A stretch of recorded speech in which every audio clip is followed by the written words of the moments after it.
चलिए अब हम समझते हैं कि अकाउंटिंग किसे कहते हैं। Accounting is a process of identifying financial transaction. अब हमने फाइनेंशियल ट्रांजैक्शन आइडेंटिफाई कर लिया, तो मेजरिंग देम फाइनेंशियल में देम मतलब financial transaction, measuring financial transaction in money terms, recording, classifying, summarising, interpreting and communicating financial information to the users for decision making. अब हम इसको चलिए डिटेल में समझते हैं। आइडेंटिफाई क्या है, आइडेंटिफाइंग कैसे करते हैं, मेजरिंग कैसे करते हैं, रिकॉर्डिंग कैसे करते हैं, क्लासिफाई कैसे करते हैं, समराइज कैसे करते हैं और इंटरप्रेटिंग कैसे करते हैं।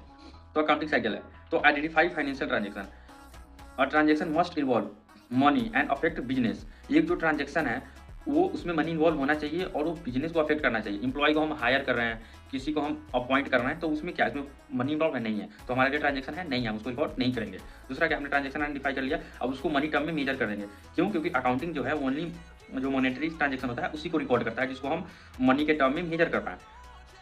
दो हो गया। फिर हम नेक्स्ट प्रोसेस होगा रिकॉर्डिंग। रिकॉर्डिंग करेंगे using general entry, cash book, purchase book. इसमें general entry, cash book, purchase book का थ्रू हम रिकॉर्डिंग करेंगे ट्रांजेक्शन को। और ये जो identify financial transaction, measure them into money term, recording, इन ये तीन प्रोसेस को हम बुक कीपिंग भी कहते हैं।